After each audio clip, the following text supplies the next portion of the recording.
Good afternoon and welcome to this BSI webinar, which serves to launch BSEN ISO 19650 Part 3, which is looking at building information modelling in an operational setting, and it's looking at the relationship between the UK BIM Framework and the National Digital Twin Programme.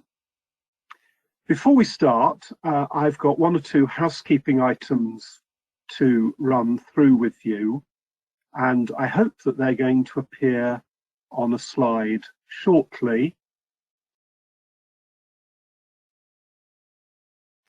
So first of all, just to remind everybody that this webinar is being recorded and it's a listen-only webinar, and if you're not content to take part in the recording, then please do leave the webinar now. But I hope you won't. I hope you'll stay, and I hope that you will submit questions using the Q&A function as we listen to our speakers.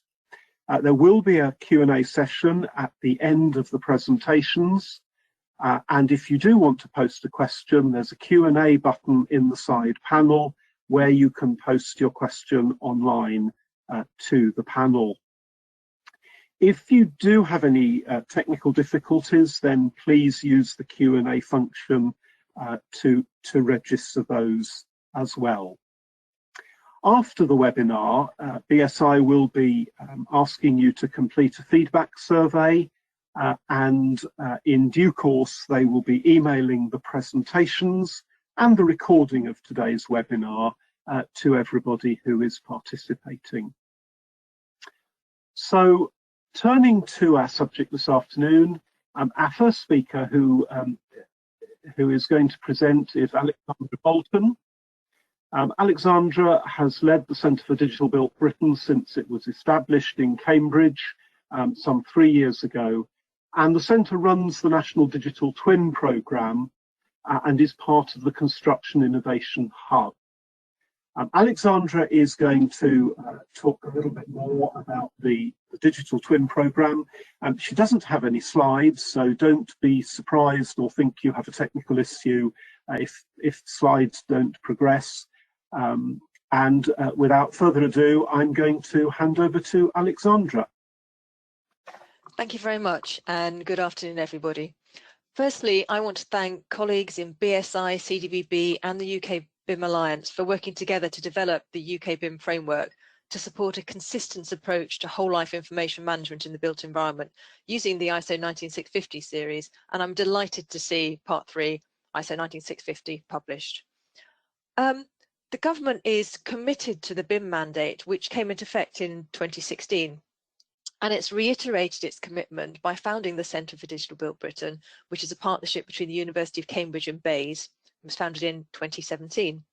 And since then, the government has continued to support the uptake of BIM with this £170 million Transforming Construction Industrial Strategy Challenge Fund, of which 72 million has gone towards the Construction Innovation Hub, of which CDBB is a partner, along with BRE and MTC. And this continues to support the uptake and the adoption of digital technologies in construction, and importantly in whole life asset management as well. The development of the UK BIM framework plays a key role in driving adoption at scale.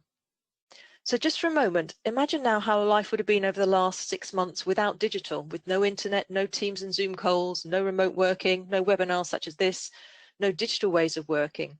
And the use of the UK BIM framework, all these things are driving up productivity and efficiency and effectiveness within the construction sector. CDBB and the Construction Innovation Hub are committed to supporting the adoption of these digital ways of working and the UK BIM framework as business as usual. And we do that through promotion and impact at scale of knowledge products and insights from the Digital Built Britain programme, including the Information Management Framework, which you'll hear more about later, the UK BIM Framework, and our international and interoperability programmes. We do that through case studies and reports demonstrating the value of digital transformation and enabling the growth of the digital and information economies. We do this through research and development and demonstrators of emerging practices and technologies for the built environment, through skills and training, and through engagement and communications. But This is not something that CWB will do on its own or that any one entity can do on its own. It is a huge collaborative effort across the industry, much like the UK BIM framework itself. As well as driving efficiencies and delivering value within the UK, we're working with DIT and FCO to grow export opportunities for UK organisations that use the UK BIM framework. We run an international programme that's a change programme working government to government to develop global digital construction and to increase the productivity and improve global socio-economic outcomes through better performing infrastructure. By enabling activity to grow and align global digital construction markets, by raising the awareness of opportunity, and by connecting supply and demand, we will do this. This international programme is a Pathfinder programme with outputs from future research and the National Digital Twin programme and emerging practices and technologies feeding in when they're market ready.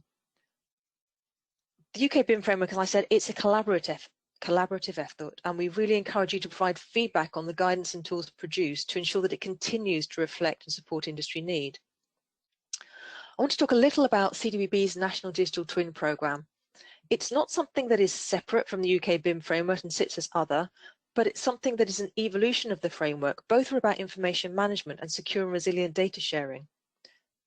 I'm now going to hand over to Mark Enzer, who is head of the National Digital Twin programme, to tell you a little more about the NDTP and to explain how the UK BIM framework and the NDTP are working together towards the goal of ensuring the right information is in the right hands at the right time and that that information is right.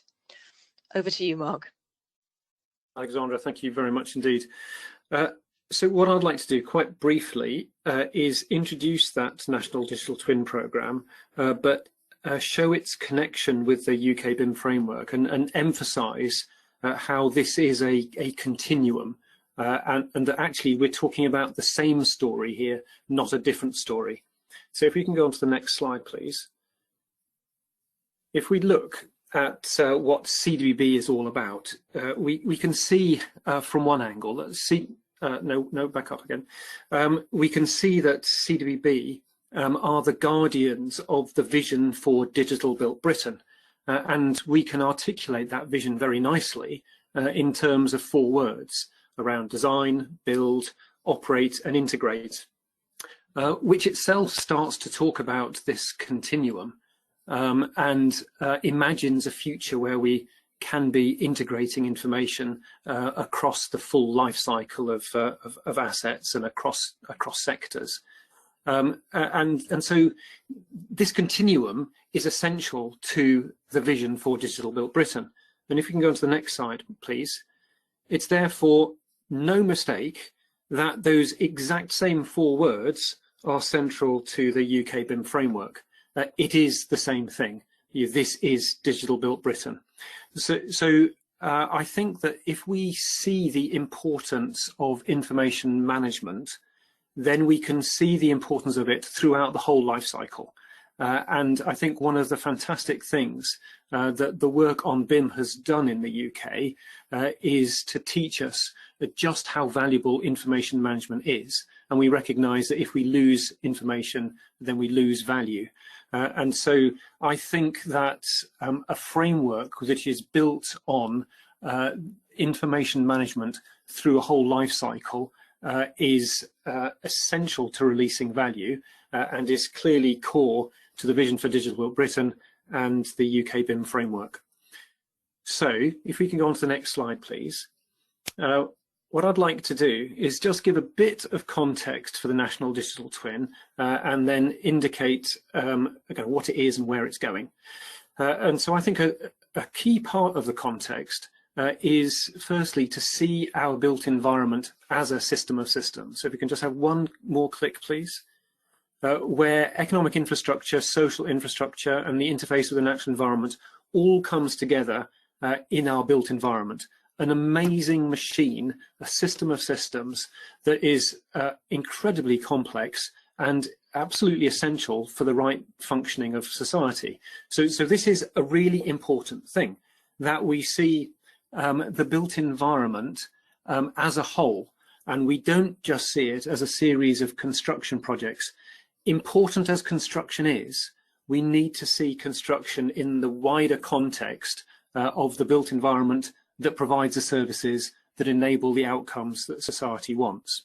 And if we have this view of the system of systems, on the next slide, please, then we can see the processes, I think, in a right context. We can see that there are some processes which effectively have to go on forever as long as we want our built environment to serve society. At the centre of it all is about using our infrastructure. But to enable that, we need the operation and maintenance of it, and then equally important of affecting the built environment, making it better, improving it. But I think it's important and useful to see these as intervention on the system, which can then improve the system. So we can now see this whole picture that I think tells a story of the whole life cycle, which clearly part 3 really addresses. Next slide, please. And if we're seeing this system, then we can start to imagine the cyber-physical system. And this is really recognizing that digital is real and that digital assets are real assets. They should be valued and managed properly. And when we bring digital and physical together, then we get smart.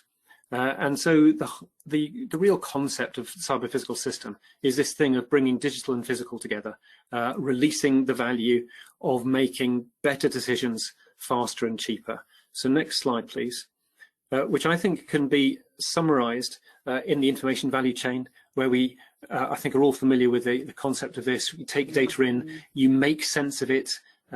You don't just go straight from data into decisions. You need to generate some kind of insight. Based on that insight, we can make better decisions, and those better decisions can drive the interventions which drive better outcomes. So we kind of intuitively know that this is how things work and how we can release value by making these better decisions. And on the next slide, we can define digital twins in some ways as embodying that information value chain, where we make a connection between the physical thing that's being modeled and the digital model. And the connection is made by data, by updating our model with data from the thing that's being modeled. And that's nice to see an individual digital twin in that way, driving the better insights, enabling us to make the better decisions. But on the next slide, we can see that it would make sense when we have individual digital twins driving value by these better decisions to connect them up. And so in this example here, you might have digital twins of trains being connected to those of track and signalling. And on the next slide, please, we can see that you can connect it up at the next level too. So across transport sectors, making connections between rail and road and air. And the next slide, please. We can take it up a level again, seeing the connections between sectors. And what we notice in here is effectively the creation of an ecosystem of connected digital twins. And what makes the connections is data, secure, resilient data sharing across organizational and sector boundaries. That's really key to the national digital twin. That's the thing that sticks it together. So we're not talking about one massive model of everything. We're talking about a federation, an ecosystem of connected twins. And we're also not talking about going and making all the possible connections we can. We're driving towards making the connections where the connections make sense.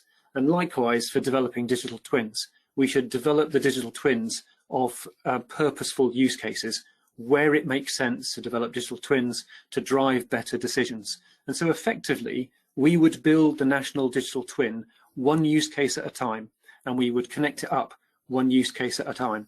So it's a very organic kind of thing that would grow. And also important to emphasize in this is that CDB won't be building the national digital twin. What we're doing is enabling it. So if you can go to the next slide, please. Oh, sorry, next slide again. This all comes from the Data for Public Good report. Yes, here we go. The Data for Public Good report.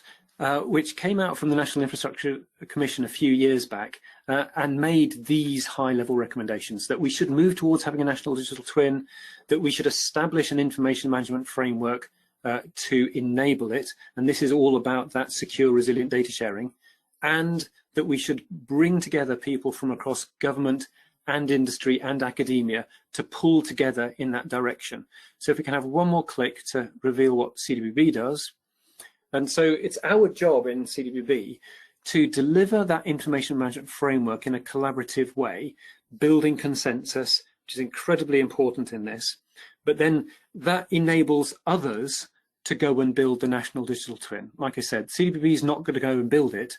That's for enterprising others to build businesses around developing digital twins and connecting them up. We can imagine a vibrant new market in this area, which we want to encourage, but it has to be enabled by non-proprietary, shared, high-level semantic rules that enable that secure, resilient data sharing. And that's what the information management framework is about.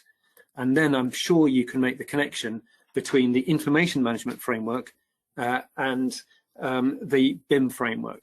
And so this is, I guess, where I started and where I'd like to finish, is to show that really this is a continuum we're talking about. The work of the National Digital Twin would not have even been possible if the foundation of BIM hadn't been laid. And we see it as just a direct continuum of taking information management to another level. So I think that's where I would like to conclude and hand over to Anne. Thank you very much, Mark. So I've been working on the ISO 19650 series, which is the foundation of the UK BIM Framework, and I'll be talking about how the UK BIM Framework has developed the ISO series, and obviously the key topic for today, which is the publication over the summer of the BIM of Part 3. And what I'd like to emphasise is the UK BIM Framework is very much a collaboration across the three organisations of British Standards Institution, the Centre of Digital Built Britain, and the UK BIM Alliance.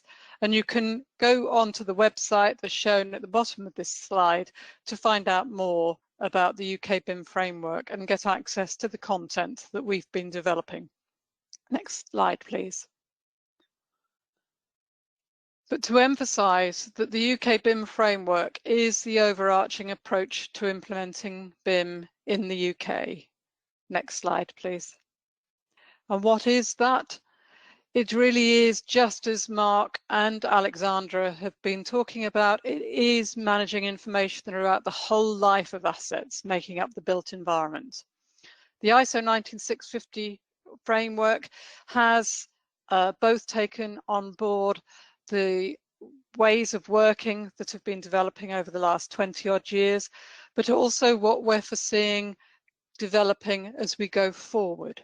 So just as Mark has said, we are looking very much at that whole life, the planning, the design, the build, the operate, the integrate, the in-use of our built environment. So what are the outcomes that we're seeking from the built environment? How can we ensure that those are delivered consistently, securely, and in a resilient manner?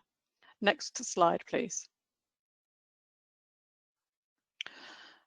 So to alleviate any doubts, the three organisations, with the support of BEIS, of UK government, are totally committed to a coordinated approach to creating and communicating what actually is an international wrapper for UK BIM. It's no longer just about UK. And to ensure that there's a smooth transition in the integration of the whole of the parts within our suite and what came before. So collectively, we are developing and championing what we want to be a single set of guidance. So not a whole rash of different versions from different professional institutions and organisations, but a consistent, coherent set of guidance that alleviates any confusion. We want to be able to support industry understanding and to enable practical and pragmatic implementation. Next slide, please.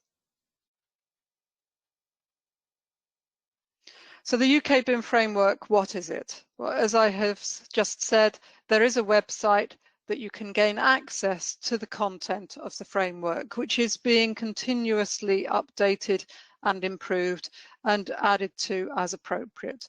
So from the UK BIM Framework, you'll be able to access the ISO 19650 series and adjacent standards, which facilitate their implementation.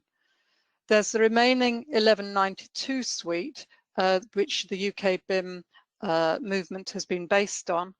But there is then also a comprehensive guidance being developed and a protocol to allow for implementation into contracts, and also, as we move forward, a number of different tools. What I'd really like to emphasize is that we want your feedback as you look at this, as you start to use and implement this. You can come and help to develop tools as we move forward, but this is very much a collaborative effort. Next slide, please.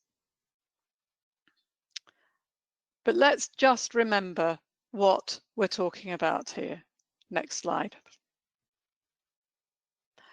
At its very simplest, BIM, much maligned as a term itself, but BIM, as we're referring to it, is a process. It's a process of defining, creating, and delivering structured data and documents. Fundamentally, it is about making the right information available to the right person at the right time. It's about supporting decisions, just as Mark was showing, is that we need to make sense of the information, we need to support decisions which get us to the right outcomes. So actually specifying what information is needed is fundamental to getting this right. And there's another side to it, as you'll see from the quote from Martian 2000, is we really need to be thinking about information in a holistic manner. We need to be balancing appreciation of technologies with the capabilities of the people within the business, and in fact across the whole of society, to be able to harness and use that information to improve the way that we live. Next slide, please.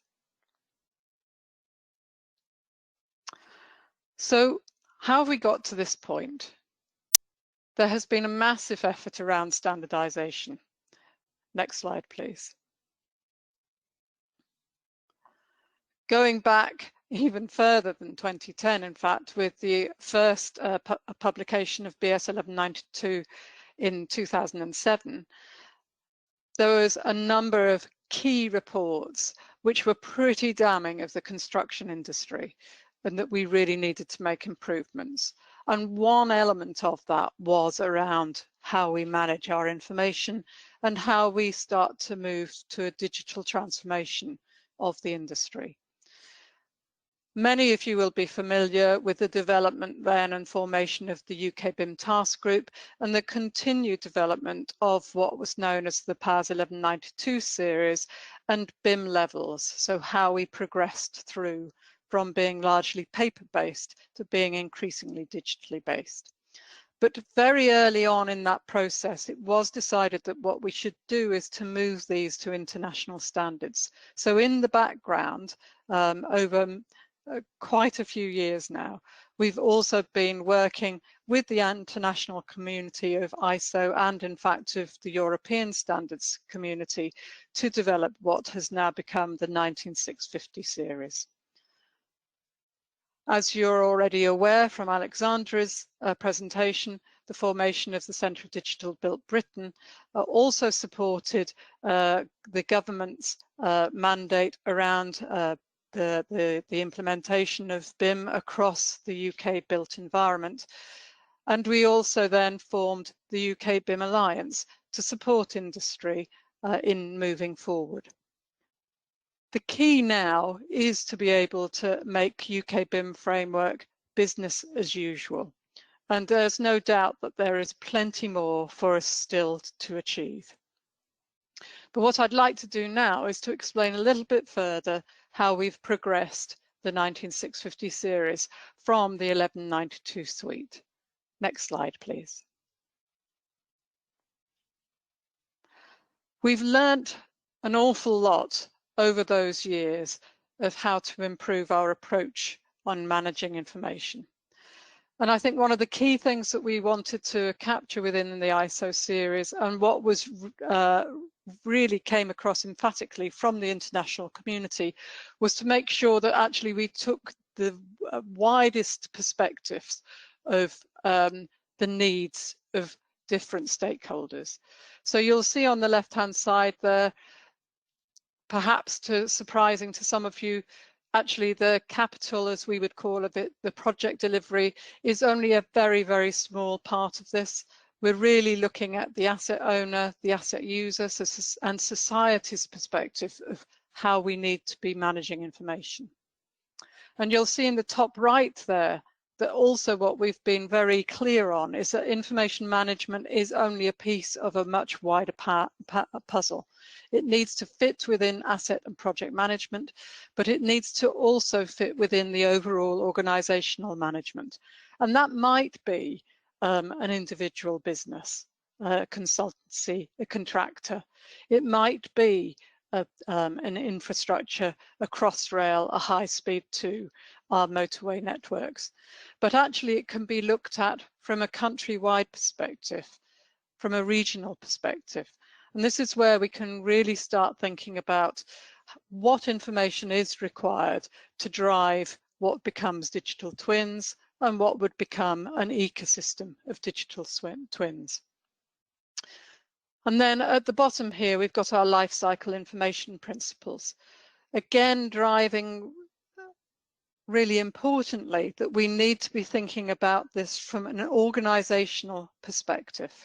That can then inform and cascade through to what we refer to as the asset information requirements, the project information requirements, and then right down at an appointment level or in a contract level, what are the information requirements that need to be exchanged, which will fulfill those wider information requirements. So I can't really emphasize too strongly that the important thing here is to be able to specify what information is needed and then be very clear about how that is delivered, how it's stored, and how it subsequently can be used. Next slide, please.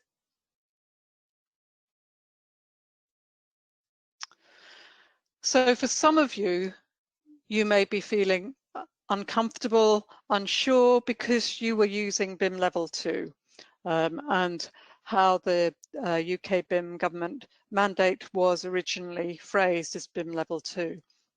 So as has been explained, we are transitioning away from BIM level 2. The UK BIM framework has taken its place. It's not going away. It's not becoming a different level. It will evolve, as Mark has explained, and support the ecosystem of digital twins moving forward. But let's have a look at this in a little bit more detail. Next slide, please. So the 1192 suite is being progressively withdrawn. So we have got to the point, and some of you will have attended the previous launch of parts 2 and 3 now being withdrawn along with part 5. And the important thing to do is to emphasize also that part 4 is currently being developed at the ISO level. Next slide, please. So as we publish the ISO series, the 1192 has to be withdrawn.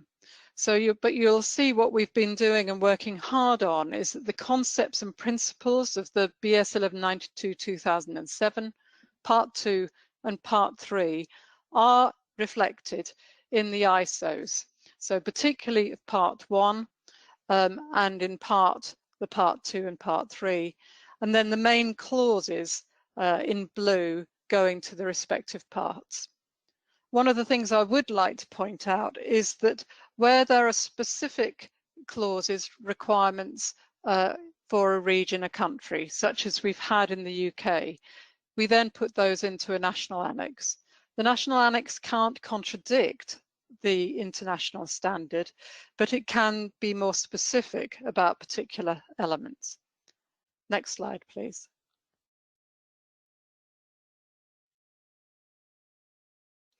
So this is what we have here now. We've got part 1, which communicates the concepts and principles of managing information across whole life. We've got part 2, which deals with the delivery phase based on those concepts and does include a national annex. We've got part 5, which drives the security-minded approach to managing information for the built environment. And then part 3 in August was published, the operational phase, and will be the topic that David Churchill, who is the author, will discuss shortly. Next slide, please.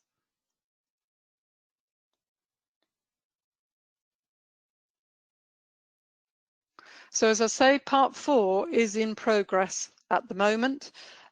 It's looking at the detail of any information exchange, which will be occurring within the context of either part 2 or part 3, so the whole life requirements. So really important again to emphasize that we are talking about whole life and looking at what governance, what processes is put into place within the part 2 and the part 3, and what that means for any individual information exchange at any point in the whole life cycle of the built environment. Next slide, please.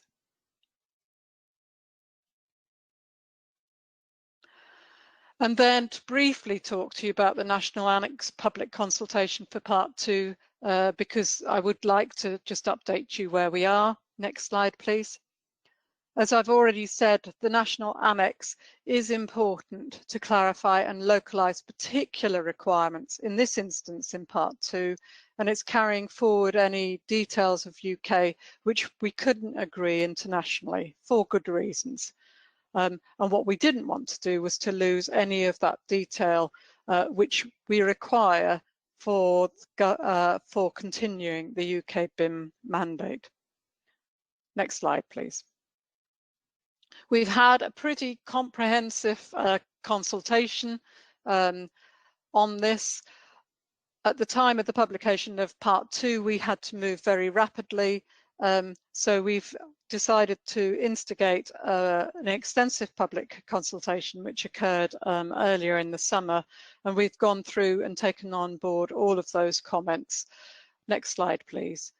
And what's happening now is that we are undergoing testing of key aspects of that national annex and developing guidance, and that will be released in January of 2021. Next slide, please. So to talk to you about the framework guidance. Next slide, please. There's been a huge collaborative team effort here, one of the most rewarding collaborative efforts I've certainly been involved with. So we've got an authoring group, we've got feedback which anybody can enter through the website, and we've also got focus groups who challenge us continuously and in a very welcome way to ensure that both we're incorporating experience and testing of the market, but also that the guidance is clear and understandable and helpful. Next slide, please.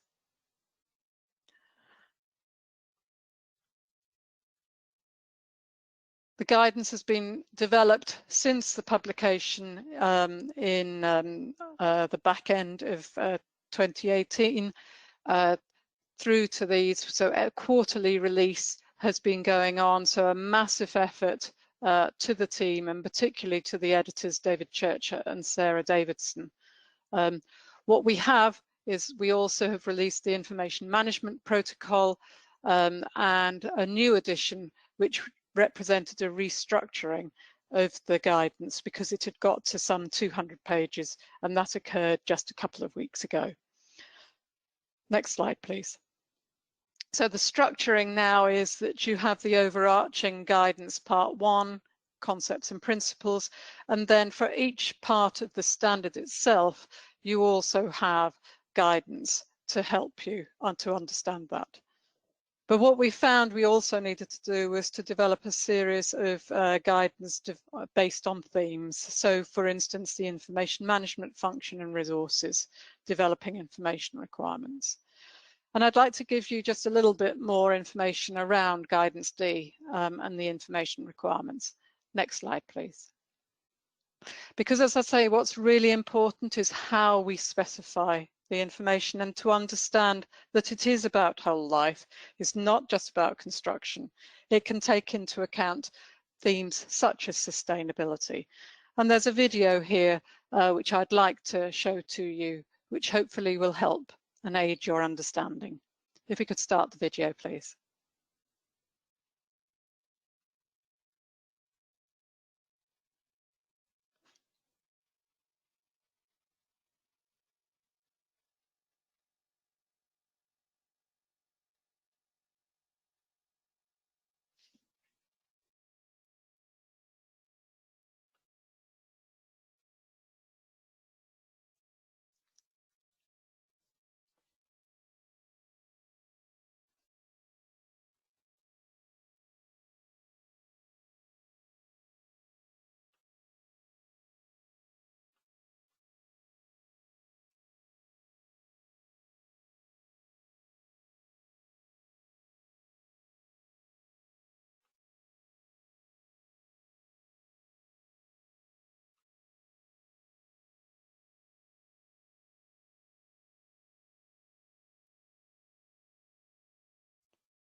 I think we may have a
Thank you, and apologies for the slight hiccup in showing that video.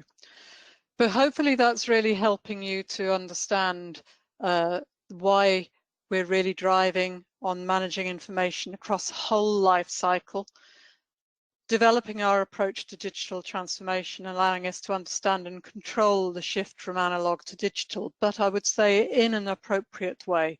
Really important to understand we need to make the technology work for people so that they can make the appropriate decisions and get to the outcomes they need, whether it is at design or construction phase, but certainly in the operation and maintenance and in the in-use phases too. So what we're driving for is open shareable standards, which will allow for checkable, repeatable, improvable processes. We want to achieve better interoperability and openness across the sector. And one of the opportunities that actually moving forward with digital transformation gives us is to start to develop semi-automated and automated processes in a scalable way. And hopefully you can see, therefore, how we can be using the UK BIM Framework and the ISO 19650 series to get better and better at procuring the right information, which will ultimately support digital twins and an ecosystem of connected digital twins. So one of the key things there will be how we integrate with the digital data streams from other sectors as well. Okay, so next slide, please. You'll see from Mark's presentation that we are looking at the connections and the interventions which will be required across sectors, certainly within the built environment, but you can see how this is really starting with data and with digital to be talking further with ICT sector involving IoT and so forth. So one of the challenges we have, for instance, is what we do around unstructured data as well. And you'll find within the guidance that we are looking at that and offering help as we move forward. So next slide, please. I can't emphasize too much that the UK BIM framework and the guidance are live. They're up there now on the website for the UK BIM framework. So please do use it and let us know even more. So do let us know how you get on. Next slide. And how you do that, as I say, is on this website. You're very welcome to come in, to have a look around, to start implementing the standards, using the guidance and the tools and the protocol, and do get involved in your feedback or indeed in helping us develop it further. But without further ado, I'd like to hand over to David Churchill, who's the technical author for the BSEN ISO 19650 Part 3. David, thank you very much. Thank you, Anne, and thank you also, Mark and Alexandra, for all those lovely slides and messages which have painted that great big picture for us and set the scene. My job here this afternoon is to introduce you to the new ISO standard, which is 19650 Part 3, and particularly to indicate what has changed from the standard that we've been used to having in the UK. So that's the PAS 1192 Part 3. But for those of you who may not have been that familiar or even using the PAS before now, then hopefully today will also give you an introduction to what this new part of the ISO 19650 series is all about and some of the key aspects of it. So what I want to do is just not to reiterate, or to repeat rather, where we sit in the series, then explain some of the things that haven't changed from the PAS 1192 Part 3, say a bit more, I think, about what has changed, and go through some of those key progressions and developments that we have learned from over the last 4 or 5 years. And of course, just to reiterate that there is already some help available for those of you who are going to be putting this into practice in the very near future. So next slide, please.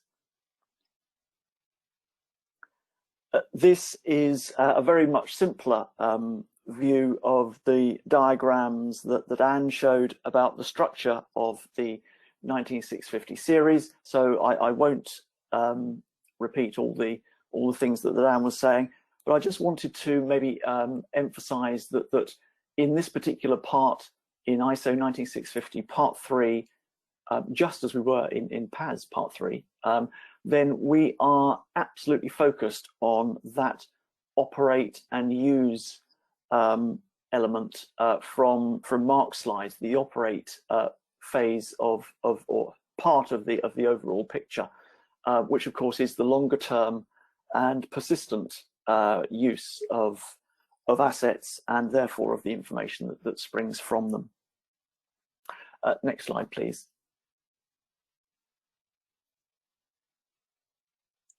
So moving swiftly on to just a few bullet points about what has stayed the same from the old PAS 1192 Part 3 to the new ISO 19650 Part 3. These are in no particular order, but just how they occurred to me. And I'll start with trigger events. And so we have still this idea that the asset life cycle is partly ordered and partly structured, but also partly random and reactive. So we can't write down a clear A to Z plan of work guiding us through the years and months and days and weeks of the asset's life cycle. We have to also react to external events that happen. And the way we do this is through the concept of trigger events, which are the things that happen to the asset, which actually then drive the production of new or updated information. So some of that, of course, can be planned for in advance, as we shall see, but also a lot of it may need to be done in reactive mode.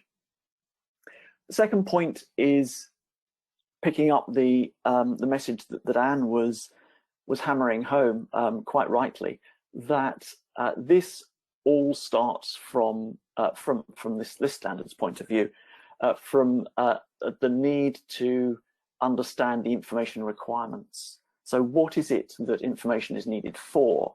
What are the purposes and decisions and uses that it's going to be put to?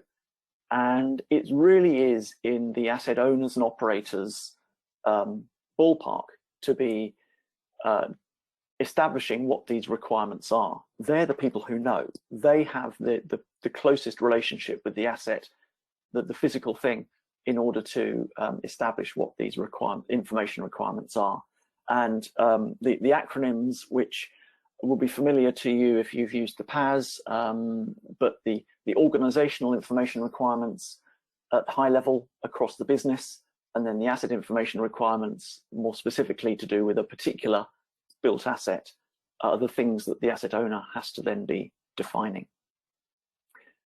On a third tack, again, different subject, the ISO is not making any assumptions at all about the nature or style of any contractual or commercial relationship that exists between the users of information in the asset owner or operator and the providers of information in the asset management supply chain. They might be part of the same organization, just different departments. They might be entirely different organizations or joint ventures or any construction or structure that you can imagine. There might be one key sort of total asset manager in charge with a contract lasting 10 years, or there might be a whole suite of individual tradesmen and contractors coming in to do work from time to time. The ISO is designed to cater for all of those eventualities, and also for different scales and complexities of asset management activity. I'll say a little bit more about that in a second. The fourth item is the continued use of the processes and tools around common data environments. So this has been one of the key concepts that was described in 19650 Part 1. The use of this common data environment, the use of different information states to drive a review and a governance process around information, and then tools that then put that into practice. So those same principles and concepts are at the heart as well of Part 3 during the operational life cycle, just as much as we imagine them as at the heart of project delivery. So there shouldn't be any change in thinking, moving from one part of the life cycle to another now. And the final thing that I just wanted to highlight as a continuation of the messages from the previous PAS 1192 Part 3 is that this asset information model, which is the collection of information provided in response to all of those information requirements, doesn't have to be stored in one single place. Indeed, it probably can't be physically or indeed logically. It can be dispersed across existing enterprise systems if they're there and if they are capable, but also maybe across a few new systems as well. The idea here is for asset owners and operators to be lean, not to reinvent wheels unnecessarily, not to scrap existing information systems just because they haven't got an ISO badge on them. That's not the point at all. The point is to adapt and to use whatever resources you've got to do this in the most cost-effective way that makes sense for you as the asset owner or operator. Next slide, please.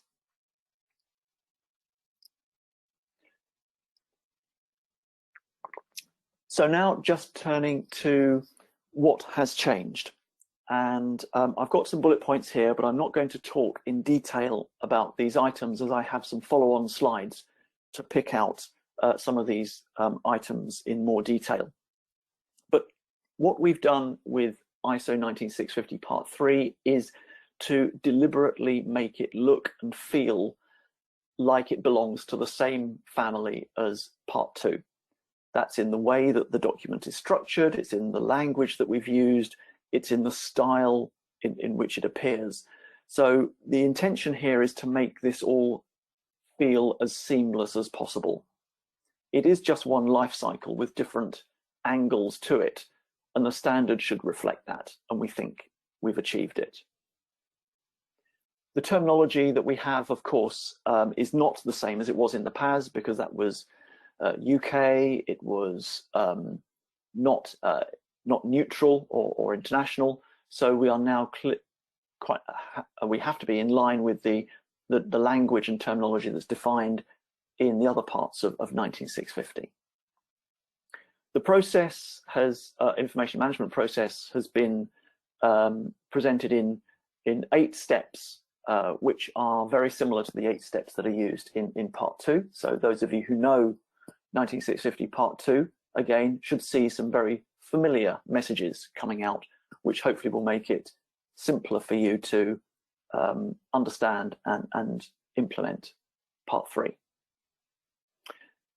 We have activities in that process which are deliberately targeted at the whole asset, or possibly the whole portfolio of assets, and then other activities which are targeted at individual appointments to service and manage and maintain that asset or that portfolio. So again, we have this divide between things that are probably done once or maybe very infrequently, and then things that are repeated again and again and again every time a new appointment is made. We have, and I'll show this on a slide because it doesn't really, it can't be talked about in the abstract, different process pathways. And this is where the process gets more complex than it was in Part 2, and I'll explain why that is. We clearly have some clauses in the ISO which are directed squarely at the supply chain. Those of you who know PAS 1192 Part 3 will recall that it is almost exclusively directed at the asset owner or operator. There's hardly any requirements in there at all on the supply chain. That was deliberate at the time, but now we've moved on. And again, we have some some very specific requirements of things that the delivery teams have to do.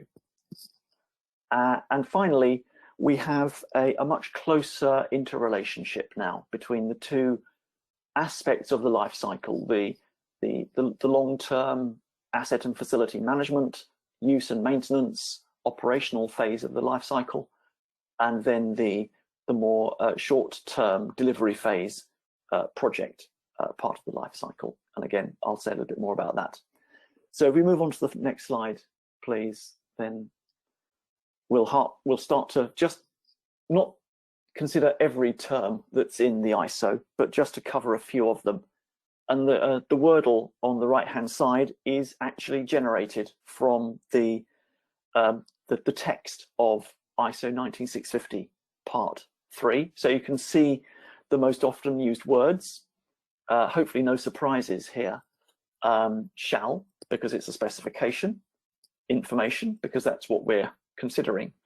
But you'll see that some familiar terms like appointed and appointing for the parties, delivery for the teams, establishment and model, an information model, are all things that are brought forward from the language of ISO that we've developed in parts 1 and 2. So we have appointing party, appointed party, and appointments. We have the shall statements, but we also have a lot of shall considers to allow for the different levels of complexity and scope that will arise in different implementations of the ISO. So you can use this standard on a single simple asset just as easily, I hope, as you can on a complicated and wide-ranging portfolio of assets. You just up your shall considers and make them more complicated. We have focused around the word information, so we generally don't use the word data for simplicity only. But we do talk about information containers, and we do talk about information models in exactly the same way as was done in part 2. And we have the same structure of teams. We have task teams inside delivery teams, and those are inside now an asset management and facilities management team rather than a project team. But apart from that, there's a lot of similarity there in parts 1 and 2 in the way that they're written. Thank you. Can I have the next slide, please? This is the 8-step information management process diagram that is in part 3. Apologies for not showing you the legend or the key, but there are so many numbers and letters on here that it would have taken a couple of slides on its own to show it. But what I want to do is just talk about a couple of features of this diagram over the next 2 slides. Firstly, to say that it's more complicated than the simple 1 to 8 steps that you will see in part 2. We have different branches of the process, and they're there for different reasons. So if you are dealing with trigger events that are foreseeable and that you can plan for in advance, then you follow the pathway at the top, where you go through steps 2, 3, 4, and 5, which is about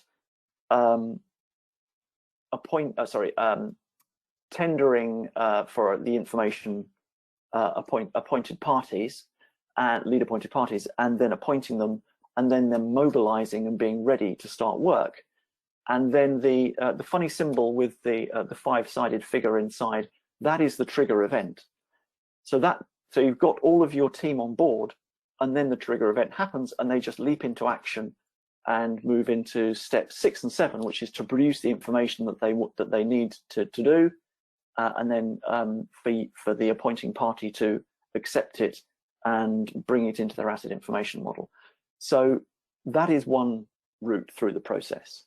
However, if you've got a trigger event that you haven't planned for, or you just didn't foresee, and all of a sudden it happens, then you're in the bottom pathway, and now you are reacting to the event that's just happened, but you've got nothing in place already. So you've got to go through the same steps of getting your team on board, setting out their information requirements and appointing them to deliver those, getting those appointments setted, getting them mobilized, and making sure they've done all their planning, which is in steps 4 and 5, and then they can move into production of information. That is actually the same sequence as we have in ISO 19650 Part 2, which is a project. So a project is being treated here in exactly the same way as an unforeseeable trigger event. And in that sense, a project does come across as unforeseeable because it is the large-scale response to a set of activities or a set of instances that weren't planned for. And we have now a middle way as well. So in the middle of the picture, there is a diagram, there is a third pathway, which is the acquisition of an asset. So that this is not about appointing anybody, as it happens. It's simply about doing a deal with an existing owner and obtaining from them the asset information model that they have, if you're lucky, and then comparing that with the information requirements that the appointing party, the new owner, has set up for their information management process. So that is the 8-step process and that drives the structure of the standard itself. And we don't have the time this afternoon to go into the details of all of those various steps, but they each have their own sub-clauses, like they did in 19650 Part 2, and those sub-clauses break down into individual activities of things that have to be done by various parties. So it's all the same style and structure, and indeed a lot of the clauses, you will recognize them as they are written in either the same or very similar ways, but there are also, of course, some clauses that are brand new because we're now dealing with asset operation rather than project delivery, and that brings some different challenges. So can I have the next slide, please? And just to reiterate around that 8-step diagram, that the outer parts of the diagram, step 1 and the very final decision are things that happen sort of asset wide or portfolio wide, and everything in between is something that happens at an appointment specific level, something that's happening in response to a particular trigger event. That is H, where the trigger event or the type of trigger event is decided, and then a pathway is chosen, and you go through according to, as I was explaining on the previous slide, you go through your various steps and you come out at the other end. Have we got more work to do?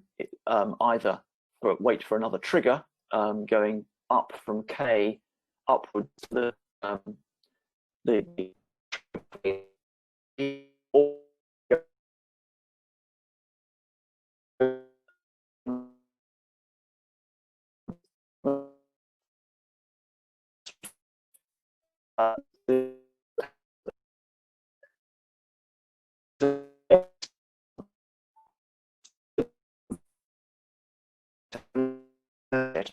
the information management process.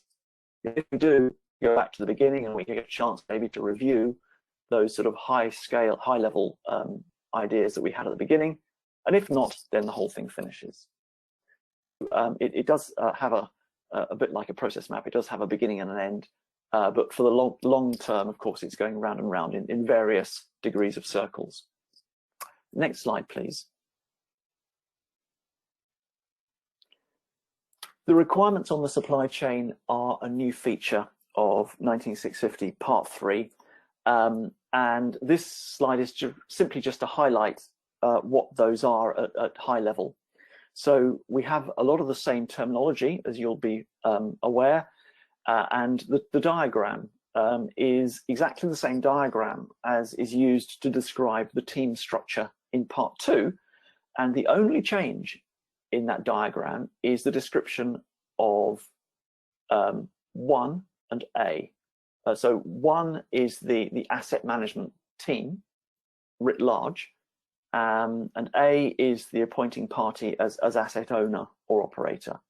But apart from that, the rest of the diagram is exactly the same.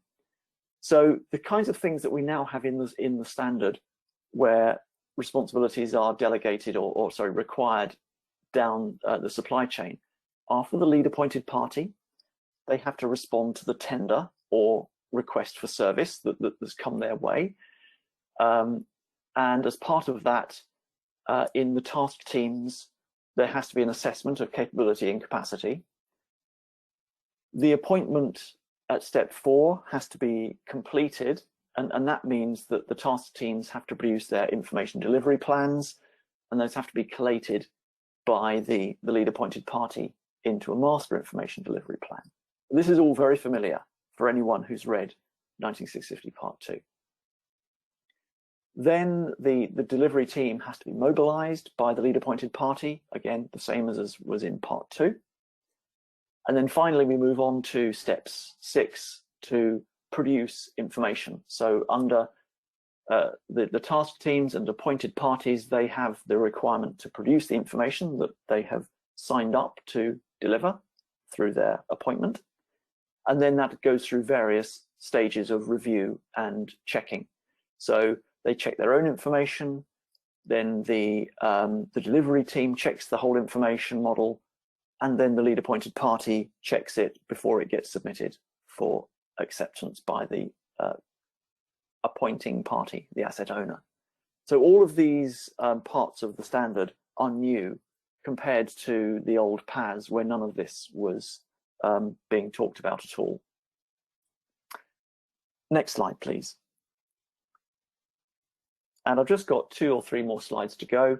So this combination of the Part 2 process for delivering a project with the Part 3 process of running and maintaining an asset over its life cycle, this echoes the circular life cycle slide that Mark showed.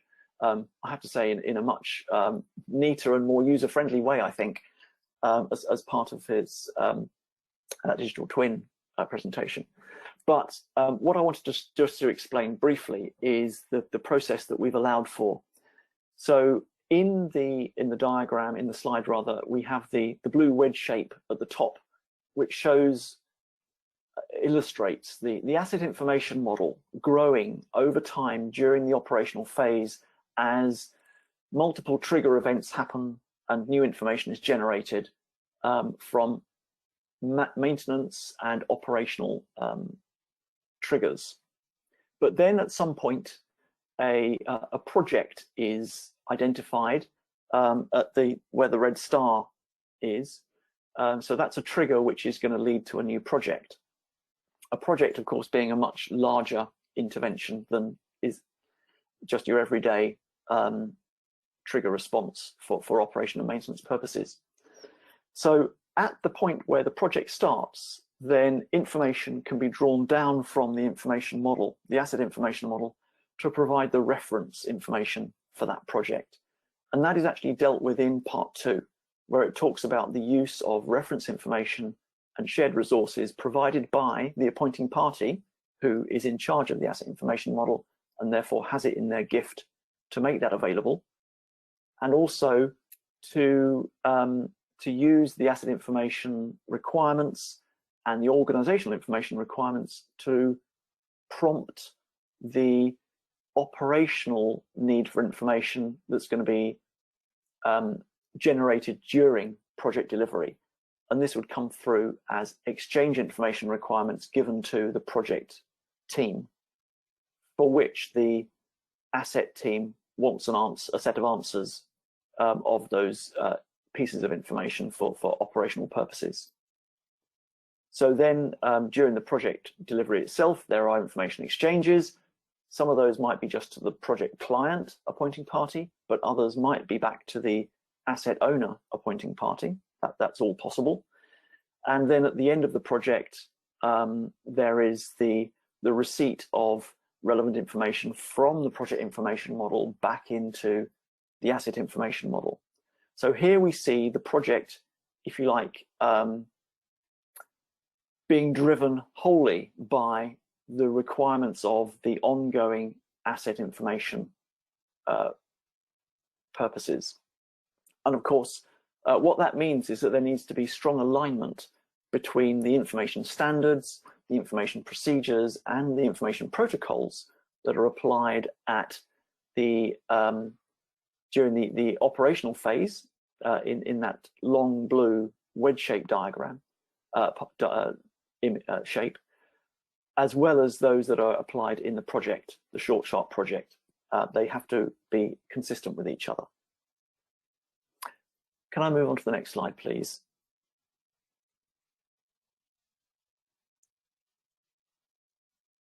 And just to hammer home the fact that the information requirements we have, which Anne talked about and showed the video about, we have this slightly new description of them in the introduction to the ISO Part 3, where we're now acknowledging that exchange information requirements which drive the contracts and the appointments are just as helpful and necessary during operational interventions as they are during a project.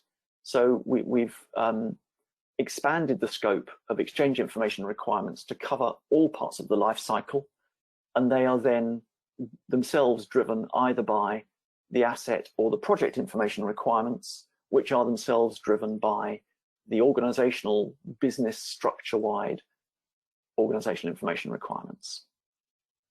So that is it's broadly consistent, but a slightly different take on the diagram that we've had in the past, and that is in part 1 of ISO. And next slide, please. And finally, just to say, as Anne has already mentioned, that we have some guidance already available. So the standard itself was published, I believe, on the 19th of August in the UK. It was published in July internationally. And on the 4th of September, we published the first element of the guidance for Part 3 in the UK BIM Framework. That's the cover image on the left there. But at the same time as the ISO itself was published in the UK, then a transition guide or transition pamphlet was published by BSI on the right, and that is a free download from the BSI website, which I believe probably is also flagged via the UK BIM Framework website as well, but I confess I haven't checked. And in addition to all of that, there is the more generic guidance that exists in the rest of the BIM Framework theme guidance, as Anne showed on her slide. So thank you. That was all I wanted to say, and I've more than gone over my time, I think, but I hope I've just been able to give you a flavour of the similarities and differences at some of the detailed level of this new ISO standard. Hopefully, it will reassure some of you who are already familiar with other parts of the ISO that this will not be too difficult to assimilate. And for those of you who were used to using the PAS in the past, then maybe some things have changed, yes, but there's not too great a leap for you. And that, again, there is already material out there to help you. Thank you very much. Thank you very much, David, and thank you indeed to Anne and to Mark and to Alexandra for your presentations. I think you may have had an extension of time there, David, but I think it's been useful, and thank you for going into the level of detail that you have. Now, we have a lot of questions, and I'm not sure that we're going to get through them all. So by way of encouragement to our speakers, I'm going to encourage you to try and keep the answers concise, and I will try to keep the questioning as concise as possible. I'd like to start off with a question, given that this is about an international standard, with a question about the use of the standards internationally. And I think I'm going to start off by going to Anne and then perhaps move to Alexandra here. There's a question, Anne, about whether people can use the international standard if they're working in a jurisdiction that doesn't have a national annex. And there's also a slightly broader question about how the standards, how the international programme for the standards lines up with the UK's work with developing countries. And I suspect that question has come from somebody who is in a developing economy. So Anne, first, would you like to comment on usability where there's no national forward? And then we'll turn to Alexandra, please. Okay, that's fine. Yeah, so obviously there has been a very wide international community involved in the development of the standards. As far as possible, we put into the ISO itself the means to be able to implement those. We weren't able to get to a consensus to the detail that we've reached in the UK, for instance. There is no reason why any country, any organisation couldn't say that they want to implement the ISO 19650 and to say that actually it feels appropriate to adopt, for instance, the UK National Annex. I know that there are countries who are developing national annexes. I think Australia certainly is one. Some have been looking at the UK national annex. So there is nothing to stop a client from saying, or down in the delivery team if the client hasn't specified it, though ideally it should come from the client or the asset owner, there is no reason why they can't select a national annex from elsewhere if there isn't one in their own country. But what we would hope as we go forward is that more countries will, as appropriate, develop national annexes. What would be really great, ultimately, is when there's a review of these standards, is that actually we can come to an agreement of the elements of those national annexes so that they can be incorporated in the standard itself. As for the actual rollout of the UK BIM framework internationally, I think that's something I'd like to allow Alexandra to comment on. Thank you very much, Anne. So the UK BIM framework, as the 1192 suite and now the 19650, is already having a really fantastic impact on global projects. So the UK government's National BIM programme is a government-to-government programme supporting overseas government in the adoption of BIM, and it's all around the UK BIM framework.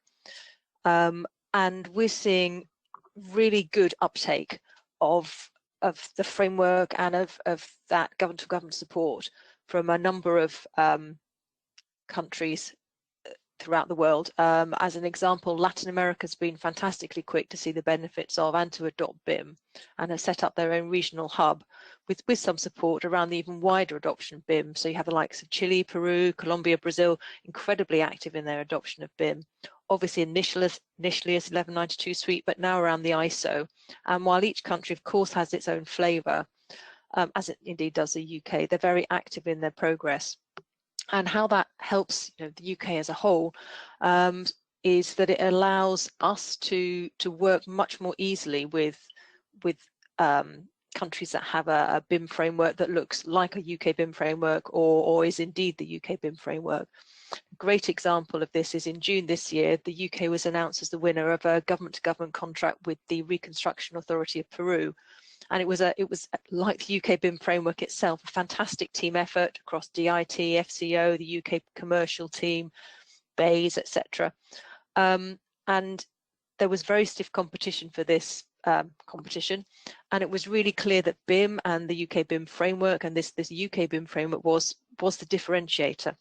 So to summarise, the framework is being picked up really actively, and it's having fantastic benefits both in country and for exports. Thank you very much, Alexandra. That's helpful. And I think perhaps that leads into a couple of questions that have come in around the guidance. David spoke a little bit about the guidance, and Anne has talked about the framework. But there are a couple of questions about how the guidance is going to be developed, and even one question that is asking, here we are launching the new part 3, and we've got one forward-looking questioner asking, well, what's the programme for reviewing it?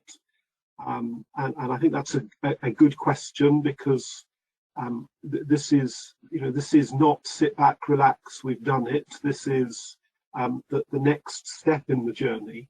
So I wonder, Anne, if I could ask you to comment on those plans when David has said something about what's in the guidance and how that might develop over the next little while, please. David?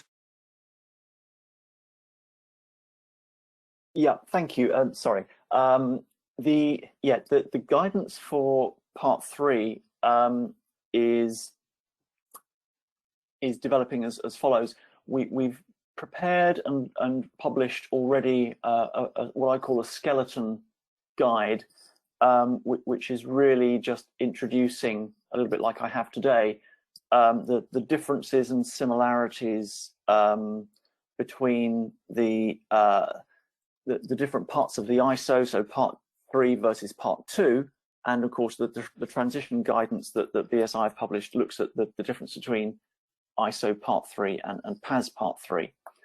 The next steps that we have, and we have a small team of volunteers helping out with this, is to review the existing guidance that's been published that Anne mentioned, particularly in the thematic guides parts A to F, which was on one of her slides if you caught it, where we look at different topics around information management. And we just want to make sure that those actually talk to the part 3 ideas sufficiently well, and have appropriate examples within them that reflect part 3. So we don't intend to produce another whole 200-page suite of guidance. I think that would really put the lid on everything. But we do want to adapt and sort of evolve the guidance we've already got to make sure that it covers the part 3 messages. That will happen over the course of the next few months, and we're expecting the first release of that updating and extending to happen in January 2021. Thank you. And then to take the broader question, really very similar to what David's reported. So the feedback is open, and we review that very regularly. And for instance, part 1 has pretty well stabilized for the moment, but as David says, with the publication now of part 3, we're undergoing a review to ensure that actually there isn't anything in there which needs to be adjusted for part 3. And the same will be as part 4 is developed and then published as well. But we are looking at it from the point of view is what else is needed to help with implementation. So we also keep the channels open for anyone to request an extension of the guidance or tools that would be helpful. So I think that the answer to it is that we are flexible in the development of the guidance. We won't make changes for the sake of it, because I think that would have a negative effect. But absolutely, if the guidance isn't clear enough or it can be improved, we are very open to having that review, and we would also want to make additions. So obvious additions we can make are case studies, use cases, tools to facilitate the implementation. If you have a look at the themes, please do, to the questionnaire. If there's anything specific in mind, do go onto the website and ask us the specific question or the challenge. We're very open to that, so please feel welcome. Thank you, Anne. Now, I don't want to put words into your mouth, Anne, but I think that almost deals with a couple of the questions that have come in during the session. You and David have talked about how to engage with the UK BIM framework and the opportunities to give feedback, and there's been a fair bit of that, not least all the comment that's come in on the National Annex to Part 2, And again, there's a question about getting involved. And I think what I've heard you saying is that if you want to get involved in the UK BIM framework, then the thing to do is to get on the website and get engaged through that. Is there anything you'd want to add to that, Anne? Just specifically, yeah, do get in touch. There's an email address you can drop either specific questions or to come forward to say that you'd like to help. And what I would say is that, you know, on social media, yeah, I think it can be difficult to have a positive and construction dialogue. So if you do have a real problem, get in touch with us directly. It's not that we want to hide away anything. We want to directly address any concerns or challenges that people have got, and what we really want as well is feedback and testing of the standards. So yeah, please do feel welcome, don't hesitate. Thank you for that, Anne. I've got one specific request in the Q&A page for David to clarify something, and I suspect that this questioner might not be the only one who's wondering. David, you talked about the supply chain, and the question is, were you specifically relating to the supply chain in the operational phase? In other words, facility or asset management providers, or are you also thinking about the supply chain during the delivery of the asset? Could you just give us a little more clarity around that one, please?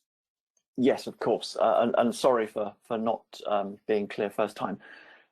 In most of the things that I said during my slides, I was, when I was talking about supply chain, then I meant the assets and facilities contractors or managers in whatever structure they are. So these are the people who are engaged during the day-to-day operation and maintenance and management of the asset or facility. When I talked about towards the end about the interface between the operational phase in part 3 and the project delivery phase in part 2, then I might have said something along the lines of the project supply chain delivering information that will eventually feed back into the asset information model. And there, of course, I did mean the project teams, but only in that instance. Every other time I was talking about the asset teams. Great, thank you, David. That is helpful. I want to turn to one or two questions that have come in around the digital twin part of the presentation. And we have one question about whether digital twins can be developed for an entire infrastructure project, or are they really only something that can be developed for specific assets within the project? And I'm going to come to Mark for this one in a minute. But we also have one or two questions about how we move from where we are at the moment with BIM to the wider digital twin framework. And Mark, you made a comment that BIM was an essential foundation block for the national digital twin. And I wonder whether you'd like to say a little bit more about that, please. Yes, certainly. So on that essential foundation, I think it's really to do with this whole understanding about the importance of information management through a life cycle. So that's really what I was relating to about BIM being an essential foundation, that what we've learned through the journey so far informs and enables us to imagine further. So I'm talking about the foundation in that sense. And then when it comes to that specific question about the digital twin for the entire entire project, the answer is yes. But I think it would be good to dig into it a little bit more in saying that you can apply digital twins to all sorts of different scales of assets, processes and systems. So it's entirely possible to imagine a digital twin of an individual asset or a digital twin of a network or a digital twin of a system. And so what we're kind of painting here is a picture of many different digital twins for many different purposes at many different scales. And what makes them all digital twins is the connection between the model and the thing that's being modeled with this strong data connection. So yes, you could totally imagine a digital twin being used in planning, or a digital twin being used in design, or in any other aspects of delivery, but also digital twin being used in operation and maintenance. So I think that my answer is a big yes to the questioner, but it's because we see that a digital twin doesn't just come in one size for one purpose, and that's one of the reasons why it becomes so exciting to consider how different digital twins could be connected together. So hopefully that covers that off. Thank you, Mark. Yeah, I think that's very helpful. Another question, and it's really a little bit related to the infrastructure question, and I think this is probably one for Alexandra. The question about what are the ambitions of the Digital Twin programme with regard to consolidating both above ground and below ground infrastructure? Thank you. So the National Digital Twin Programme is already working both above and below ground. So if we're to gain the maximum benefit of connecting the built environment digital twins, we've obviously got to include that's under the ground and that's at above the ground. So if you look at the water sector as an example, if we were only to consider the above ground assets, we'd be missing all the piping, all the flows that are subterranean, and thus fundamentally missing a major part of the network. So the National Digital Twin Programme starts by creating a digital twin of a system and then connecting those systems. And that's when we will really truly begin to realise the benefits of a national digital twin. So we absolutely need to be looking above ground and below ground for infrastructure, and more broadly buildings as well. It needs to be the whole of the built environment, and then we need to think more broadly again about how do we connect with the other environments out there that might be feeding into the built environment. But to go back to the question, above and below ground are absolutely key to the National Digital Twin Programme. It won't work if we look at one and not the other. Thank you, Alexandra. I think this may be one for Anne, but it may be one that Mark and Alexandra want to comment on as well. So I'll start with Anne, and it's sort of infrastructure related, but it is more general. And it's a question about the use of BIM data on sensitive projects, for example, a nuclear project. And it's asking, what challenges the use of BIM in that sort of environment might throw up.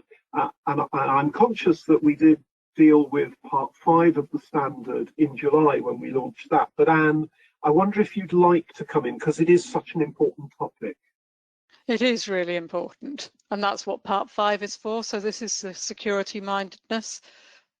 It's really important that there's a clear understanding of what is sensitive and what isn't, and how, I'm going to say, how it can be parceled up or how it can be divvied up to make it more secure, and to ensure that actually those pieces of information can be dissected so that they are less of a threat, if you like. And also it's easier to ensure that it's only the people who need that information to allow them to do their job, whatever that be, can carry that out. So it can be very easy for you just to want to say, oh, here's all the information, just make of it what you want to. So the old O&M manuals, if you like, but that's really unhelpful if you've got a sensitive site. The opportunity you have with managing your information digitally is that you can take an informed approach. You could look at it, you can then rationalize in an intelligent way how to streamline that information, how to divvy it up so that actually it becomes less informative, if you like, from a security perspective. So that part 5 is really, really important. And I'm quite sure that CPNI, as they continue with their guidance, will be able to support that more. But I very much would like to hand over to Alexandra and to Mark, where we certainly are considering further the implications of security as we move into not just individual digital twins, but also that connected digital twin principle. Thank you, Anna. I'll pick up there briefly, if I may. So it really all comes down to something that a lot of us have said, but in slightly different words. It's about the right information at the right time to the right people, and that information is right. That bit about to the right people is a huge amount of the security, making sure that people who need to have access and are authorized to have access do, but that others don't. And as Anne says, part 5 has done a fantastic job of laying out how we should be looking at security within the UK BIM framework. We need to look very broadly about security mindedness of our data, which isn't just about cybersecurity and how we store our data, but really, really simple things like, what do you publish, what do you talk about? So that's something that if you were working on a nuclear facility, for example, you would need to be very aware of. But the information management framework will be designed with security in mind. It has to be, because it's about sharing data, but in a secure and resilient fashion. So it's hard coded right at the start, is this secureness and the resilience. Mark, I don't know if you have anything else you'd like to add. Thank you. Just very briefly to point to the Gemini Principles for the National Digital Twin. So we recognise that this is a big undertaking, and that really it should be values driven. So very early on in the programme, we developed something we call the Gemini Principles. I'd encourage you to just Google that. And what these are intended to be are the kind of key guiding principles that will keep us on the straight and narrow as we do go through the process of enabling and connecting up the National Digital Twin. And the Gemini Principles are built on 3 kind of key areas: purpose, trust, and function. And under that heading of trust, security is absolutely key. For it to be trustworthy, it must be secure. And what we said as well is it must also enable security. So it's 2 things. It must be secure itself and must enable security. But also we said that it should be as open as possible. And that's, I think, an interesting little tension there between openness and security. And what the Gemini Principles didn't do was say exactly where the balance should sit. It's just that both of those things are important. That we do want it, I mean, not just want it, it must be secure, but also we want it to be as open as possible. And then, just as a bonus, the third part of the trust line was about being built on quality data, because we see that as being essential to trust as well. So yeah, I'd encourage people to have a quick look at the Gemini Principles. Thanks, Mark. And if somebody just types Gemini Principles into their favourite search engine, will that come up as a fairly high up the page? It should do. If people type in CDBB and Gemini Principles, there's a possibility they'll come up with a very interesting spy novel. Well, that's very good, given that we're talking about security, I guess. And it does remind me of something that Alexandra said very early on in her presentation. This is all about secure and resilient information sharing. And it does strike me that if it isn't secure, then it may struggle to be resilient. I want to move on to a couple of questions around the use of the standards and the guidance on existing projects. There's a question about what somebody should do if they're already set up and they have arrangements in place that are using the existing 1192 documents. And somebody has noted, well, it says they're withdrawn. What does that mean? And my understanding is that means that they're no longer available for general access.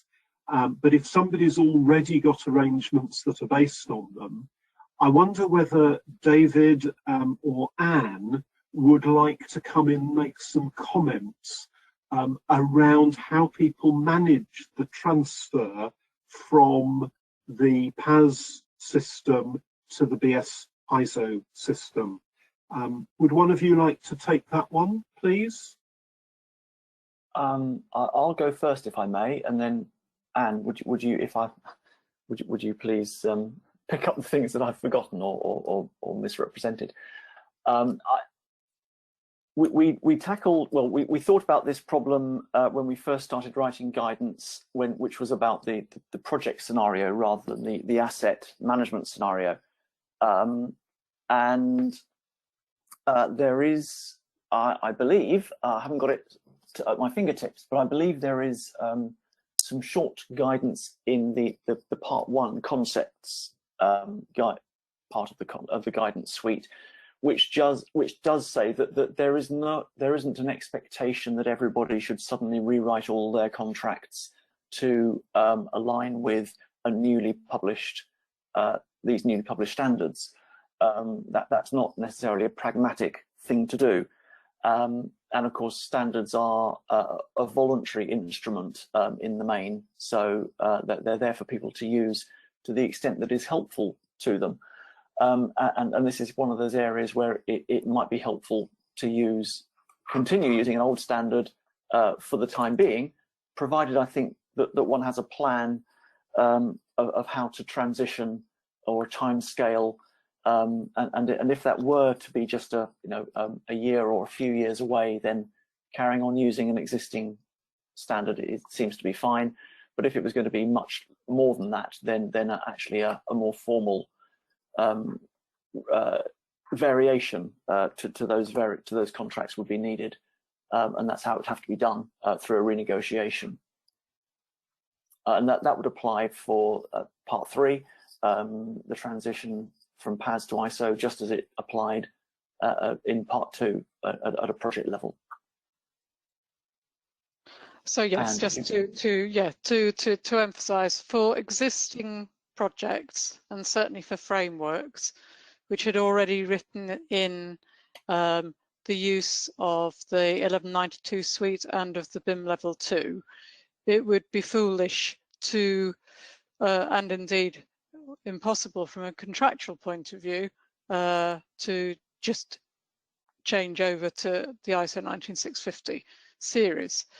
Where it's a new project and a new framework, equally, I would say it would be foolish to use old standards which have been withdrawn and which won't be updated and are not supported, and indeed don't reflect the lessons learned and the improvements which have been included within the ISO 19650 series, and enables for clients, asset owners, to be specifying what their requirements are going to be now and as they start to procure digital twins. I think one of the issues you have to look at really carefully is if you're saying that actually there will be a benefit in a transition to the UK BIM framework on live projects, you do need to consider what that requires, whether there's going to be upskilling or education training required across the teams, whether that be in use, operation and maintenance, or whether it be at a delivery point of view.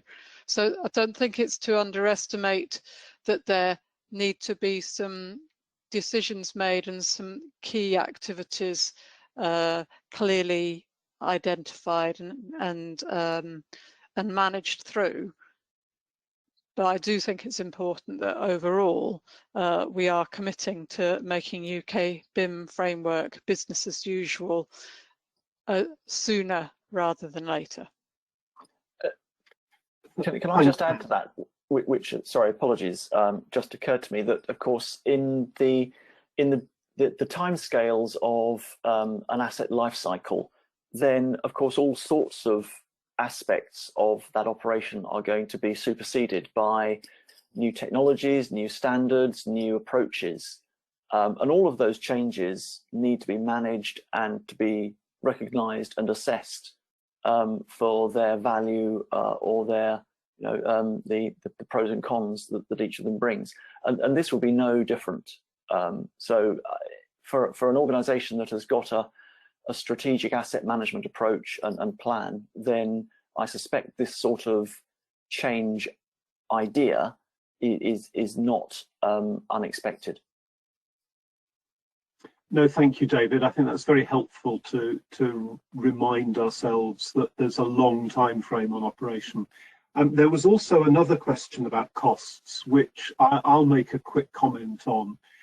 There was a question about what are the costs or the benefits, and I'm not sure whether the questioner meant what are the costs and benefits of moving to the framework from the previous standards, or whether it's even a more general, well, what are the benefits of adopting BIM at all?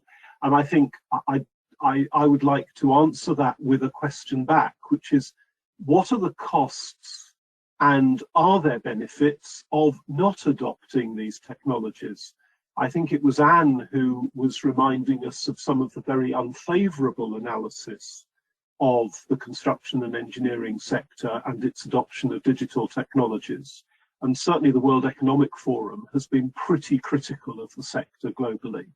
And I think I would respond to the question by saying, well, perhaps we need not to be thinking so much about what are the costs of doing this, as what are the costs of not doing it, and where will that leave us in 5 years' time if we as a business don't take this on board.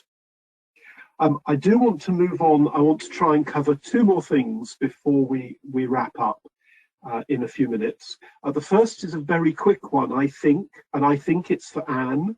And there's a question about where the Construction Industry Council, CIC, documents fit into the UK BIM framework.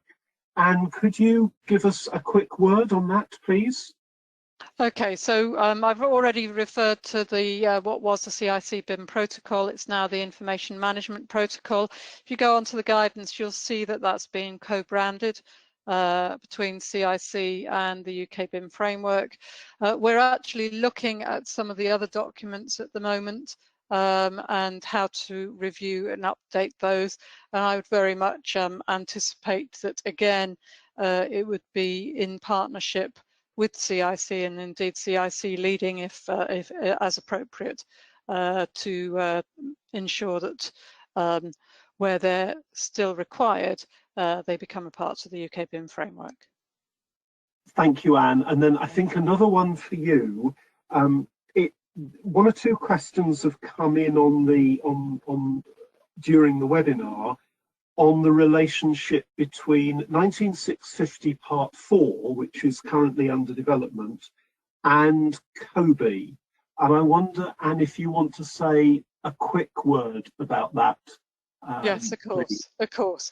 Yeah, so the Part 4, as I explained, is looking at any individual information exchange, and it's looking very much around the criteria, the process and the criteria for each of those information exchanges. It doesn't go as far as to specify what that information exchange is, as the old BS 1192 Part 4 did.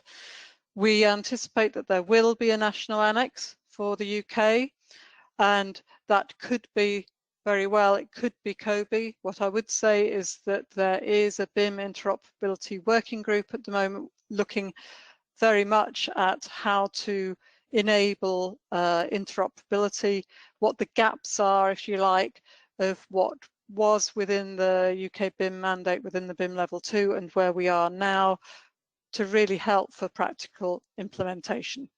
So if the exam question is, well, what does that need to be?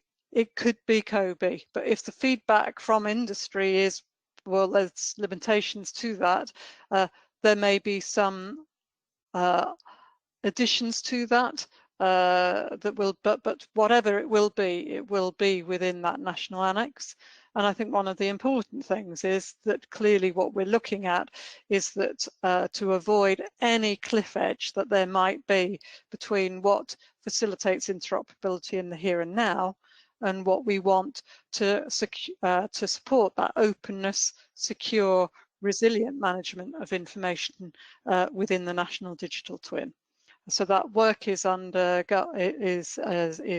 at the moment and will be reflected within the National Annex of Part 4. Thank you, Anne. Final question, which I'm going to start with Alexandra on, but then I'm going to invite all of the panelists to say a final word before we close. There was a question submitted about how we get the same impetus with the ISO that we had with the launch of the BIM mandate. And Alexandra, would you like to take that first, and then I'll turn to the others? Thank you. Yes, that would be great. The thing I want to get across is the government's absolutely committed to BIM and by inference the ISO, because that is the standard for BIM now. And to help with the transition to ISO, CDBB is hosting a public sector ISO transition working group, which supports representatives of all the government departments in this transition from 1192 Suite through to the ISO. And it's working with local authorities to aid their uptake of the ISO, and has a building clients group, again, which is looking at how digital transformation can benefit those using and managing and owning buildings. The ICG has a digital transformation task group who does very similar things for infrastructure. And both those two, the building client group and the ICG's DTTG, are strongly linked. The BIM Alliance is, particularly through its BIM4 group, is bringing together practitioners to support them in the adoption of BIM and the ISO. And of course, the UK BIM Framework is designed absolutely to do the same. So by supporting industry to embrace the ISO with the government commitment to BIM and thus the ISO, we're allowing industry and the sector at large to see the benefits, the pull, so better information management leading to better decisions, and the push, which is the government mandate. And that's already, I think, created the impetus. And the UK BIM Framework is absolutely here to support further adoption of the ISO and to expand its business as usual within the UK. Thanks, Alexandra. Mark, do you want to pick up on that at all? Yeah, if I may, with actually quite a different style of answer, which is very much more general, and that's just to say that I think that if we look at COVID and the experience of the last 6 months, we can see that the coronavirus has been a really cruel teacher, but we need to learn the lesson all the same. And I think some of the really key lessons coming out of this is just how connected everything is.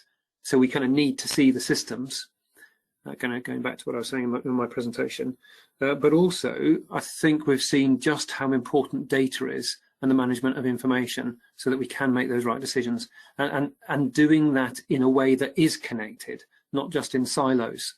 So I think we've got to learn the lessons of these months, and what that points to is doing things which are much more connected, recognizing the system, and much better management of information. So I think that itself is a massive spur to us to get on with this better information. As a few people have said, putting the right information in the right hands at the right time to make the right decision. And I think that is, we should pay attention to it. It's a big push. Thanks, Mark. And I would highlight another issue that we've had to deal with as a country over the last few years. I'm referring to the consequences of the tragic Grenfell Tower fire, which revealed that we know far too little about how many of our higher risk assets were built or maintained. And we're now having to do a huge amount of work to remedy that. So I think in the last 3 or 4 years, we've had a couple of really big wake-up calls that show us the need for this. Anne and then David, would you like to make a final comment on the mandate and the momentum that we're building around the ISO? Yeah, I know, very quickly. So, with the UK BIM framework being that overarching framework for implementing information management using the ISO, I think it brings together a number of hugely important strands for us.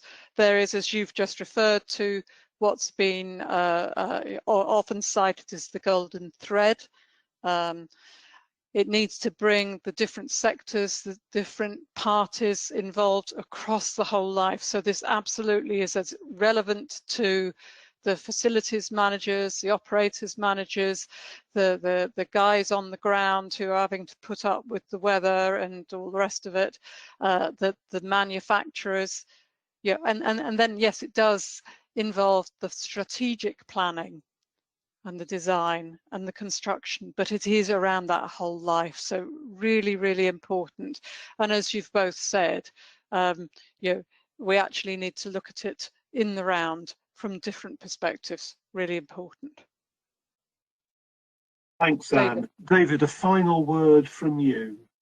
Thank you. For me, the impetus is with all of those good things that everyone has said, but also about us making this as easy and straightforward for practitioners and doers as possible.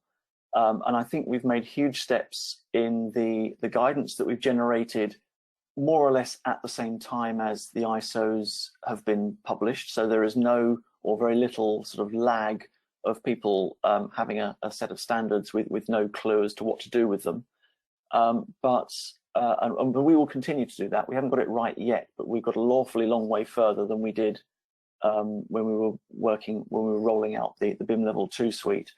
And I think the more we do to make this obviously solving straightforward problems that people face sort of day after day, then whether or not there is a drive from above, it will become a bottom-up movement of this is an easier way to work, and that's my hope.